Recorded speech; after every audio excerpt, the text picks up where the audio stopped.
Welcome to our deep dive into the lives of U.S. presidents.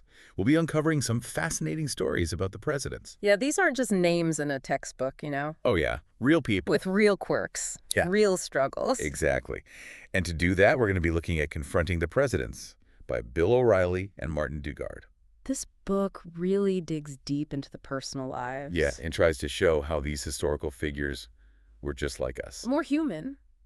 Okay, so first up, George Washington. You'd think he would be totally fearless. Right. Led armies. Created a country. But get this. He was so nervous at his first inauguration. Oh, wow. The book says his hands were shaking as he gave his address. You know, it really makes you think. Yeah. All that pressure Mhm. to be the first president, setting the standard for everybody after him. It's like the whole world is watching you. Exactly. It must have been terrifying. Yeah. Okay, so besides being nervous, the book also says that he missed his own mother's funeral. Yeah. I mean, how intense is that? It's pretty intense. It was because of the Whiskey Rebellion, right? Well, the Whiskey Rebellion was a real test for the new government. So these Pennsylvania farmers. Right. They were rebelling against this federal tax on whiskey. On whiskey. Why whiskey? I don't know, but it became a symbol of federal authority. Okay. And if Washington had not dealt with it swiftly, Mm-hmm. it could have really undermined the government, Wow. the whole foundation of the nation. So for Washington, it was like, sorry, Mom, gotta save the nation. Yeah, I guess that's one way to put it. I mean, do you think that kind of pressure changes how you make decisions? As a leader. Oh, absolutely. Yeah. It's like you're constantly balancing Right. your personal life Mm-hmm. with your duty to the nation.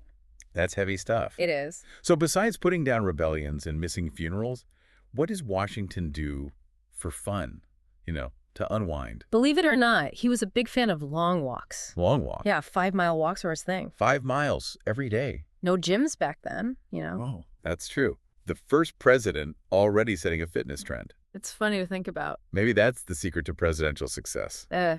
Got to keep up that stamina for all those tough decisions. Speaking of interesting habits, let's move on to John Adams. Okay. This is where things get interesting.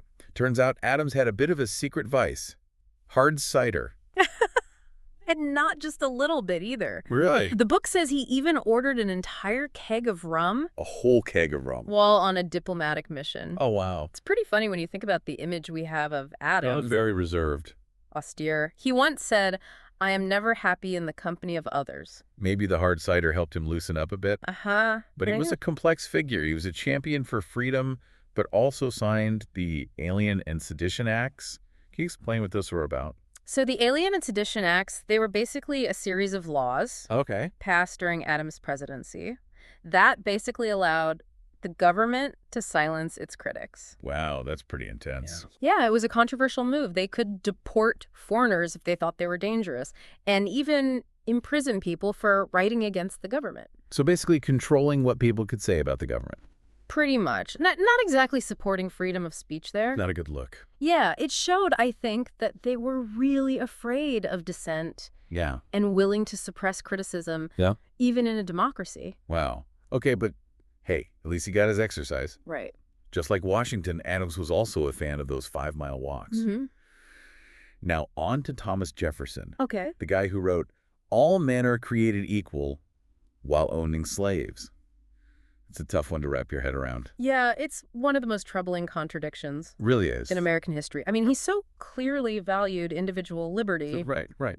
but he owned slaves. Yeah. And couldn't seem to reconcile those two things. So are we saying that he was a hypocrite? Yeah. Or just a product of his environment? It's a tough question to answer. It is. I mean, what do you think, listener? Is it possible to be both a visionary and deeply flawed at the same time? It's something to think about. I mean, on the one hand, you've got him writing those immortal words in the Declaration. And on the other hand, participating in a system that denied basic human rights to an entire race of people. Right.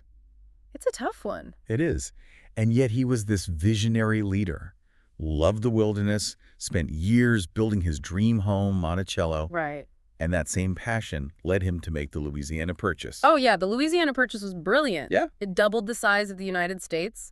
He secured control of the Mississippi River, opened up all this land for exploration. And settlement, I mean, talk about shaping the destiny of a nation. From expanding the country to almost losing the White House. Okay. Next up is James Madison and the burning of the White House during the War of 1812. Can you imagine that scene? British troops marching through Washington, D.C., setting fire to everywhere. Including the White House? Yeah, the White House. And Dolly Madison saving that famous portrait of George Washington. Talk about grace under pressure. Oh yeah, for sure. But while all this was happening, Madison himself was dealing with severe anxiety. It's true. Really? Yeah, the book mentions this incident where he lost his hat. Lost his hat. And he hid inside for 2 days because Epic. he was too anxious to be seen in public without it. He hid for 2 days because of a hat. Sounds crazy, right? It does. But it just goes to show you, even brilliant minds can struggle with anxiety. Just like us. Exactly. They were people, just like us. Dealing with huge pressure. And personal struggles. Makes you think. Okay, on to Andrew Jackson, our 7th president. A man of the people, a war hero, and a slave owner. Yeah, complicated figure for sure. Very complicated. But his inauguration, it sounded like chaos. You know, it really was a testament to his popularity. I mean, thousands of people showed up, sleeping on the floor, outside, because there weren't enough places to stay. He was the people's champion, you know? A man who understood their struggles. But he was tough, right? Took on the establishment, fought against the National Bank, clashed with Congress. Yeah, he vetoed the re-charter of the National Bank. Why does he do that? Because he believed it favored the wealthy elite, you know? Yeah. Over the common man. He wasn't afraid to stand up to those in power. Interesting. What about his stance on Native Americans? Well, the Indian Removal Act was a tragedy. Yeah. It forced thousands of Native Americans from their homes, their lands, the Trail of Tears. A terrible stain on his presidency. And on our nation's history. Yes. From one tough president to one that campaigned with war whips. William Henry Harrison, the hero of Tippecanoe. Right. He ended all of his speeches with a series of Indian war whips. He did. He was a war hero. And he really knew how to connect with voters, appeal to their sense of patriotism. It was a different time, wasn't it? It really was. Sadly, his presidency didn't last very long. Yeah. Just 31 days after taking office, he died. Probably pneumonia. Wow. And his vice president, John Tyler, stepped in and kind of set the precedent for presidential succession, which we still follow today. It's amazing how these early presidents really set the stage for how things work today. Yeah. But Tyler wasn't exactly a smooth operator, right? He was a bit of a maverick, clashed with his own cabinet, vetoed their bills, and ended up getting expelled from his own party. Expelled from his own party. Wow. Okay, next up we have James K. Polk. Okay. A man with a one-term plan. He had one very specific goal in mind. And what was that? He wanted to expand the U.S. from coast to coast. And he did it. He pretty much did. Polk was a big believer in manifest destiny, acquired Texas, Oregon, and a huge chunk of what is now the Southwest, dramatically expanding the nation's territory. He got things done. He did. He wasn't flashy, but he was very effective. I like that. Not flashy, but effective. Yeah. And he also seemed to have a good understanding of the future, pushing for the expansion of the telegraph system. You know, he understood that communication was vital for a growing nation. He was forward-thinking in a lot of ways. I think so, too. And then we come to Zachary Taylor, our 12th president, a war hero with a mysterious end. Oh, yeah. He died suddenly after eating cherries and milk. Likely cholera. But still a bit odd. Yeah. It was a shock to the nation. I must have been. You know, it really highlighted the vulnerability of even the most powerful people. Right. His death, you know, led to Millard Fillmore becoming president. His vice president. And Fillmore had very different views than Taylor on things like the Compromise of 1850. Oh, yeah. The Compromise of 1850. Can you remind our listener what that was about? So the Compromise of 1850 was this series of laws. Right. Meant to ease tensions over slavery. Okay. Admitting California as a free state, strengthening the Fugitive Slave Act, Yeah. and allowing popular sovereignty in the territories, you know, as an attempt to hold the nation together. Yeah. But ultimately, it failed. To prevent the Civil War. Yeah. So Fillmore takes over, and he supports this compromise, which Taylor had opposed. Talk about shaking things up politically. Yeah, it really shows you how important the vice president is. That's for sure. Because their views can really change the course of history if they unexpectedly become president. Okay, before we move on to even more presidents and their fascinating stories, let's pause for a moment. What's standing out to you so far, listener? Yeah, what has captured your attention? We'll be back with President Franklin Pierce and the rest of this incredible lineup in part 2 of this deep dive. See you soon. Welcome back to our deep dive into the lives of the U.S. presidents. Last time we left off, we were about to talk about Franklin Pierce. Yeah, the 14th president. And his story, it's pretty heartbreaking. It really is. The book says that right before his inauguration, his son was killed. Oh, no. In a train accident. A train accident. Yeah, a horrific train accident. Oh, wow. Imagine dealing with that kind of grief. Can't even imagine. On top of becoming president. Right. Taking on that huge responsibility. Exactly. And the book mentions that because of this, Pierce believed that God was punishing him. Oh, wow. Yeah. He even decided to affirm instead of swearing on the Bible at his inauguration. Because of that belief? Because of that belief. That's heavy. It is. And of course, on top of that, Pierce had to deal with the whole issue of slavery, which was already really dividing the nation. Right. And he was a staunch supporter of it. He was. So his policies, they just fueled the tension between the North and the South. Absolutely. I mean, his presidency was kind of a microcosm of everything that was about to tear the country apart. Okay, so let's move on to James Buchanan, a president whose personal life has been the subject of a lot of speculation. Right. The book hints at the possibility that he had a romantic relationship. Oh. The man named Rufus King. Rufus King. Yeah. Interesting. It's interesting to think about, Yeah. how societal norms might have influenced their relationship. Right. Back then? Exactly. Huh. We may never know the full story. Probably not. But it definitely adds another layer Yeah. to this already complex figure. Mm-hmm. But what I find even more fascinating is how Buchanan's presidency basically led to the Civil War. Oh, yeah. He was a big supporter of the Dred Scott decision. Right, which basically denied enslaved people any legal rights. Yeah, and then he did almost nothing when Southern states started to secede. Right, like he was just frozen, couldn't make a decision. He was a lame duck in every sense of the word. Yeah. And then, of course, comes Abraham Lincoln, the man who had to hold the nation together during the Civil War. I mean, what a challenge. Talk about pressure. Yeah. Lincoln's story, it's incredible. Really is. I mean, he went from pretty much nothing to becoming the president who saved the Union. His speeches, his leadership, Yeah. his commitment to preserving the nation. I mean, it's really inspiring stuff. It is. His speech at Cooper Union, that was a turning point, right? Absolutely. That's where he drew a line in the sand on slavery. He argued that the country couldn't exist half slave and half free, and that a crisis was coming. Okay. It really solidified his position as a leader and helped him get elected president. And let's not forget Mary Todd Lincoln. Oh, yeah, his wife. His wife, a Southern woman, Yeah. married to the president who's fighting against the Confederacy. Right.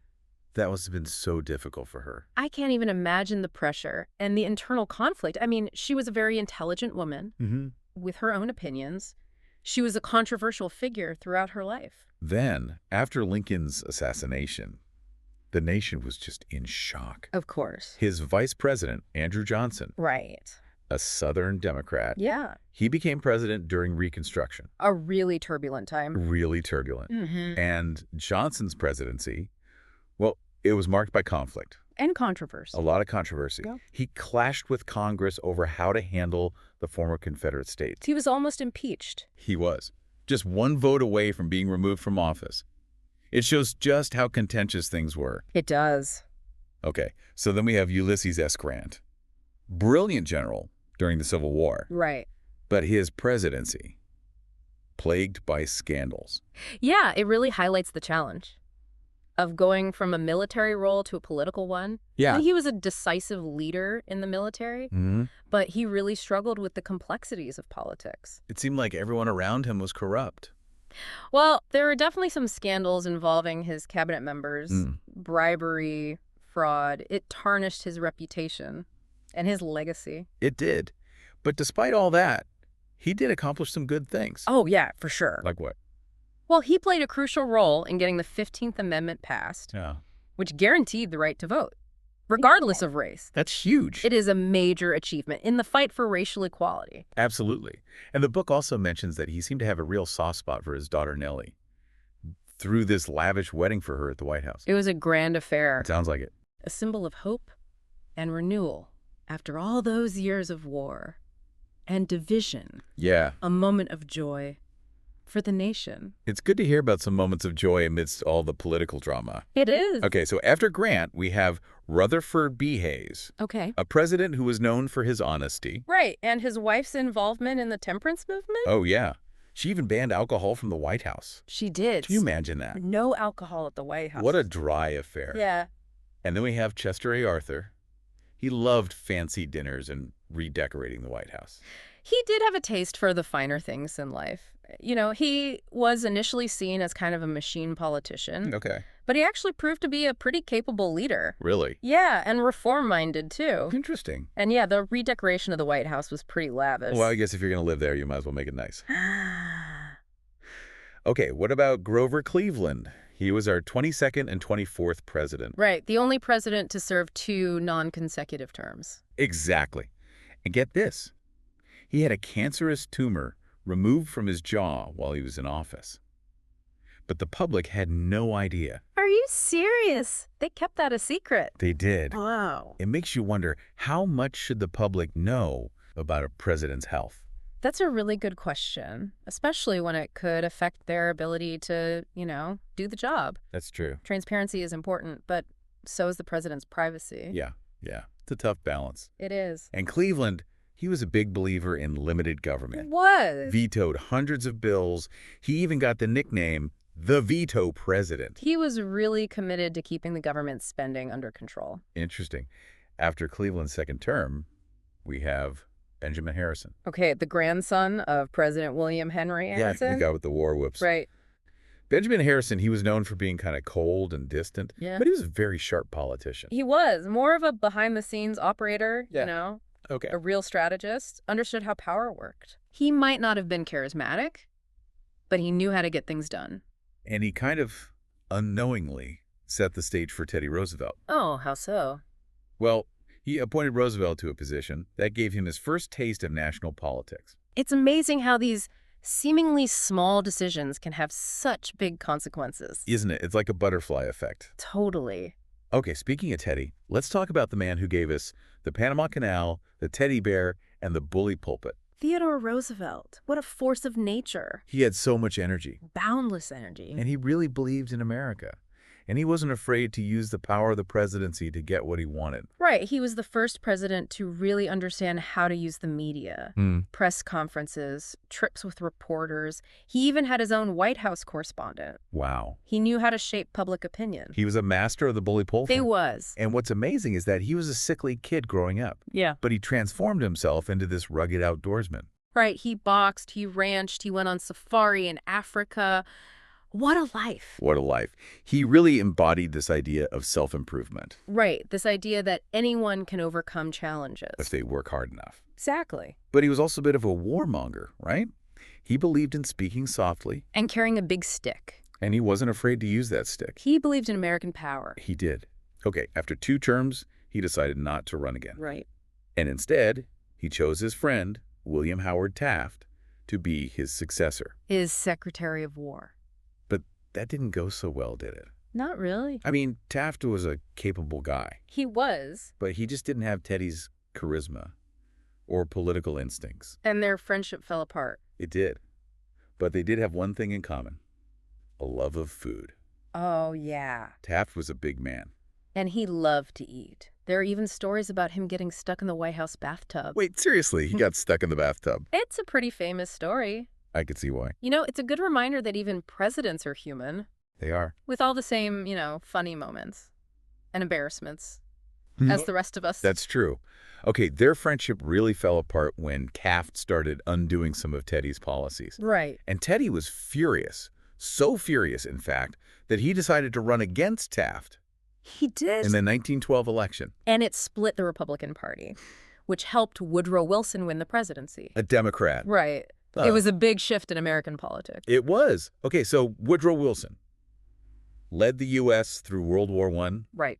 championed the League of Nations, but he also had some pretty problematic views on race. He did. He segregated the federal workforce and even screened the film Birth of a Nation at the White House. This is a terribly racist film. It is. It's a reminder that even those who fight for progress can still have really flawed views. Yeah. It's complicated. It is. And on top of that, he had a stroke while in office. He did. A major stroke. And his wife kept it secret. His wife. Yeah. And basically ran the country for a while. Wow. That's incredible. I mean, it raises all sorts of questions, right? It does. About presidential disability and, when information about their health should be public. Right. It's a tricky situation. It is. Because you want to be transparent, but you also want to protect the president's privacy. Right. And allow them time to recover. It's hard to find the right balance. It is. Welcome back for our final dive into the lives of the U.S. presidents. We've covered a lot of ground already. We have. From Washington all the way up to Woodrow Wilson. So much history. So many fascinating stories. I know. It's amazing how much we learn about these men when we dig a little deeper. It's like they come alive. They're not just figures in a textbook anymore. They're real people. Okay, so where do we pick up? Let's talk about Harry S. Truman. Oh, yeah, Truman. He kind of got thrown into the presidency, right? He did. After Roosevelt died, it was like, boom, suddenly he's the leader of the free world. And he had to make some really tough decisions right away. The toughest. Yeah. Like using atomic bombs on Japan. Hiroshima and Nagasaki. A decision that still haunts us today. It does. I mean, what a weight on his shoulders to end a war, but at such a terrible cost. Exactly. It was an impossible choice, but one he had to make. And then, on top of that, he had to deal with the Cold War. Right. This whole new kind of conflict Between between democracy and communism. the global struggle. Yeah. Truman really saw the Soviet Union as this huge threat. So he came up with policies like the Truman Doctrine, the Marshall Plan, to try and contain communism. He's a tough guy. Known for his straight talk. The buck stops here, right? That was his motto. He believed in taking responsibility, even for the tough calls. A different kind of leader. Yeah. Okay, after Truman, we have Dwight D. Eisenhower. Ike. A war hero. And the first president of the television age. Talk about a shift in how presidents connected with people. Television changed everything, and Eisenhower got that. He knew how to use it. He had this calm demeanor, a fatherly image. People trusted him. Exactly. He projected this image of stability, of strength, which is what people needed during the Cold War. They were scared. It's interesting because he actually warned about the military-industrial complex. Yeah, in his farewell address. He was worried about the growing power of, military spending. Yeah. And the influence of those companies. It's like he could see what was coming. He understood that we need a strong military, but that it shouldn't come at the expense of everything else. Makes you think. It does. Okay, let's move on to John F. Kennedy. JFK. He brought this youthful energy to the White House, this sense of optimism. It was a new era, the era of Camelot. Yeah. He challenged the nation to land a man on the moon. Which we did. We did. He faced down the Soviets during the Cuban Missile Crisis, and he inspired millions with his speeches. He had this incredible charisma. He did. He was a natural leader. And he gave people hope. He did. And he made them believe that anything was possible. But his presidency was cut short. Tragically, the assassination in Dallas, a national tragedy, was one of those events. That changed everything. Yeah. His vice president, Lyndon B. Johnson, took over. LBJ, a Texan. A master politician. He was a driving force behind the Civil Rights Act of 1964. A landmark piece of legislation. It was. And Johnson, he knew how to get things done in Washington. He did. He used all his skills, all his political savvy to push through important laws. The Civil Rights Act, the Voting Rights Act, huge steps forward for equality. They were. But then there's Vietnam. Yeah. The war escalated under his leadership. And it divided the nation. It did. It became this huge burden on Johnson. Yeah. And on the country. He didn't seek re-election in 1968. And Richard Nixon, who had lost to Kennedy in 60, won. Oh. A brilliant but troubled man. The very complex figure. He opened relations with China. He negotiated arms control treaties with the Soviets. He also created the Environmental Protection Agency. Right. So he did a lot of good things. He did. Yeah. But he was also paranoid. Secretive. And he was willing to abuse his power. And then there's Watergate. Yeah. The scandal that brought him down. Watergate. His people broke into the Democratic headquarters. At the Watergate Hotel. To steal information. And sabotage their campaign. It's like something out of a movie. It is. He denied any involvement. But then the tapes came out. The tapes. And they proved he was lying. He resigned in disgrace. The only president to ever do so. A dramatic end to a really tumultuous presidency. It was. And it really showed that no one is above the law, not even the president. Right. That our system of checks and balances works. It does. Okay, after Nixon resigned, Gerald Ford took over.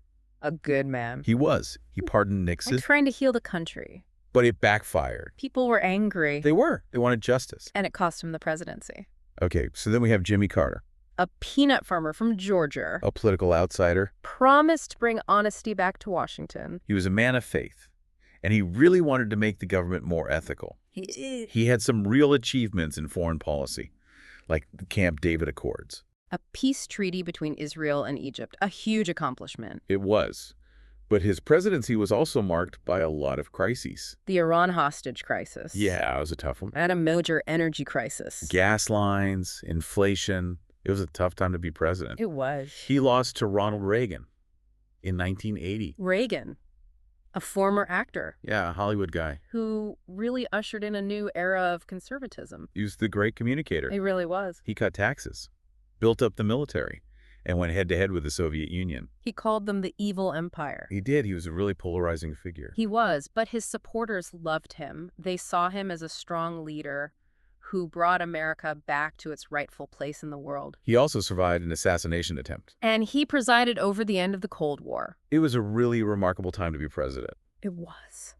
Okay, after Reagan, we have his vice president, George H.W. Bush, a war hero, a seasoned politician. He had a ton of experience. He did.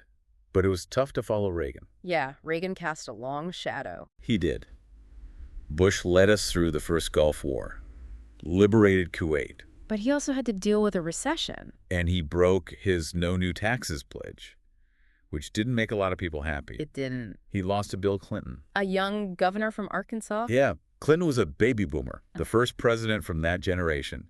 He connected with people, and he presided over a time of economic prosperity. It was the 90s. A boom time. But his presidency was also marked by scandal Whitewater. and Monica Lewinsky, which led to his impeachment. A really dramatic time. It was. He was acquitted by the Senate. But the scandals really damaged his reputation. They did. Okay, after Clinton, we have George W. Bush, the son of the former president. His election was controversial, remember. It went all the way to the Supreme Court, And then 9/11 happened. which changed everything. It did. It launched the war on terror. Yeah. The wars in Afghanistan and Iraq. And Bush had to lead the country through it all. He made tough choices and faced a lot of criticism, but he did what he thought was right. Okay, then comes Barack Obama, our first African-American president. A truly historic moment. It was. It gave people hope that things could be different. He inherited a lot of problems, though. The Yeah. Great Recession, the wars, He did. But he also achieved some really big things. the Affordable Care Act, Healthcare reform. ending the Iraq War, killing Osama bin Laden. He was a gifted speaker. Yeah.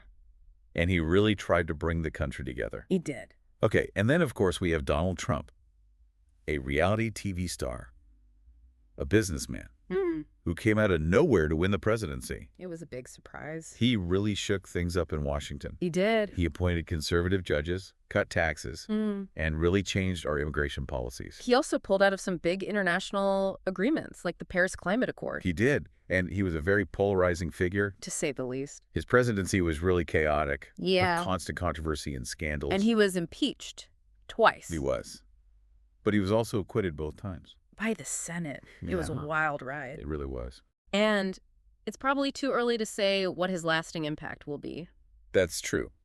Okay, after Trump, we have Joe Biden, A veteran politician. who'd been vice president under Obama. And he became the oldest person ever elected president. He did. And he came into office facing some really tough challenges. Like the COVID-19 pandemic. Yeah. And a really divided country. He's tried to bring a sense of normalcy back to Washington. And he's had some successes, like Yeah. passing the American Rescue Plan and that big infrastructure bill. Yeah, he's still got some time left in office, Yeah. so it's hard to say what his legacy will be. It is. But it's clear that he's trying to tackle some really big issues. He is. You know, being president is a tough job. It takes a lot of intelligence and resilience and character. It really does. We've seen that over and over again in this deep dive. From Washington to Biden, they've all faced incredible challenges, wars, economic crises, social unrest. It's fascinating to see how each president has dealt with those challenges, how they've shaped the office. And how the office has shaped them. What's the biggest takeaway for you from all of this? I think it's this. The presidency is about people, real people, with flaws. and strengths. They're not perfect, they make mistakes, but they also do amazing things. That's a good point. It's easy to forget that they're human beings. Just like us. Exactly. And we as citizens have a role to play too. We elect our leaders. We hold them accountable. And we need to stay engaged in the political process. Absolutely. Learn from the past so we can make better decisions in the present. Well said. This has been an incredible journey. Thank you for joining us as we explore the lives of the U.S. presidents. We hope you've enjoyed it. And we hope you continue to learn about these fascinating men and the impact they've had on our nation. Because history is important. It is. It helps us understand who we are and where we're going. And hopefully it can help us create a better future. That's what it's all about. Thanks for listening.